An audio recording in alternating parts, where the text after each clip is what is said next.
So FAS, right? That is a bull. That is a bull for the financial markets. We know, if they start hitting down lows the next week, holding into November, right, is a seasonal play. So, that's a way where we already know Mastermind report, right? We know that the sector starts in kind of November, and we know that the whole entire sector is down right now. So depending on how far down it's going to go, right? Even if it goes down to 60, it go down a week, it's the lowest. It's getting down here to. Could it go to 38? I mean, if it goes to 38, that is a buy going into November, and this is entire sector. So what we're doing is looking for the easy trades seasonal. All right, it's just a little alert. And then this is kind of what what we're able to do with the entire Mastermind report, and that is one of the ways that we look at the report and say, all right, October 17th, consumer discretion sector, right? And then if I knew the ETF for the consumer consumer section, we know that, hey, it starts picking up mid-October. So right now that sector, consumer discretionary, we know this the sector should be down right now. So we look at the ETF for this one, and this is more fundamentals mixed with the market cycle. So if you never took the market cycle class, right, XRT is retail. We know retail will start picking up, so we can look at it now and say, all right, where is retail at? And this way you don't have to pick the exact stock. You can start picking the entire sector.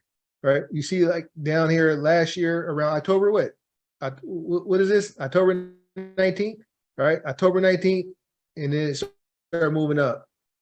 When does the report says that consumers? October 17th, right? This is the blueprint. This is the map to seasonal trades. So if it gets down a little bit lower, where it was last year low, below 54, even if you bought and held, right, it's getting close, but if it hits 54, I think people will be buying, right? And maybe it'll be down for a couple of weeks, but then going October 19th, maybe you just made 40-50%. All right, so I think I think I gave a lot of information. Yeah, go ahead. I tell you what, you have, and for somebody like myself, I'll tell you where I take the information and what I do with it.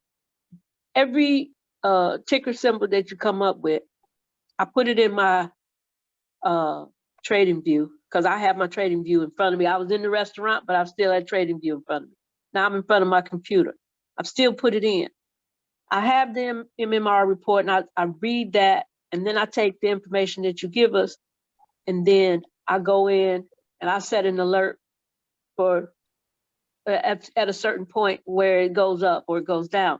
But the mentality that I have somewhat developed since being in the Mastermind is that I shouldn't deviate from SPY or QQQ or pick just that certain one. Oh, yeah. But what I learned from you is when you communicate is look around and see what's out there and play that hand, because that's what's happening now.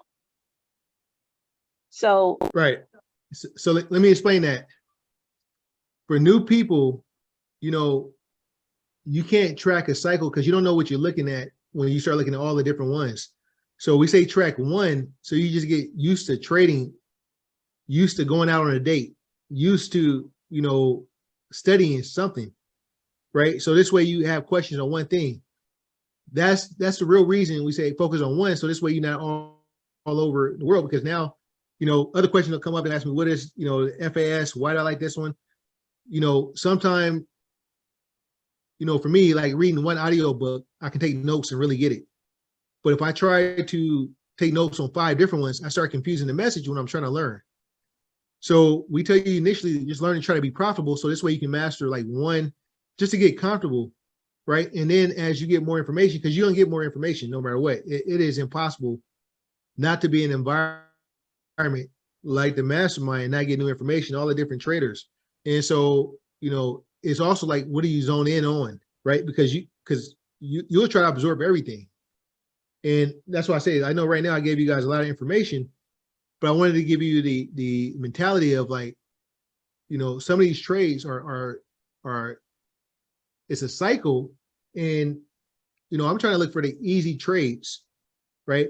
But if one is hard to trade to you and it only goes up and down, then I want you to focus on that one, because really all the stocks go up and down, and now I can start showing you what to look for, right? Different cycles every month. There's something that's going to be in the trend that we can trade, and that is why I like the mastermind, because now you have people that's looking at different things, and I want them to be able to highlight the easy trade. Like I'll forget about the consumer discretionary trade that happens in October 13th, because the market is so big. So if we all focus on one thing, and then Stephanie's like, oh, well, I got the SPY down, I got this. Hey, this is a good time to get in. Now we're just getting easy trades thrown at us everywhere. And that's where we're trying to get it back, where the mastermind is like, become an expert on one. And if you're making money on that one, you're going to get all these extra trades thrown at you that are good. But if we have a bunch of people that's just confused about everything, then it's like, all right, now it's blurred. Everything is blurred. So that's why I tell the new guys, focus on one, and then you'll start seeing the things that become easy on the other side. The reason I like ETFs, one, you get tax different, and two, the 3X ETFs like FAS. I'm asking Barry a question real quick. It actually pays you. It moves 3 times as the regular index. So you said XRT, which is retail. FAX, if you know the direction, it's bulls 3 times, meaning that their movement for every one tick, XRT moves, this may move 3, right? So you see this move here. Let me just go 1 hour, right? You see this when the market is going down, it had a dramatic drop, right? A dramatic drop, right? But XRT on September 12th, let's see how far that one moved. This went from 80 to 64 today. XRT on September 12th went from 67 to 60, right? A $7 move compared to a $30 move.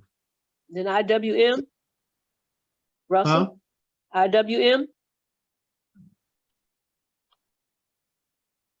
Right. So, this is a nice move right here, but it's for me, it was time to market, right? So if I don't want to spend a lot of time and I know what I'm doing, then I'm gonna go for the higher producing.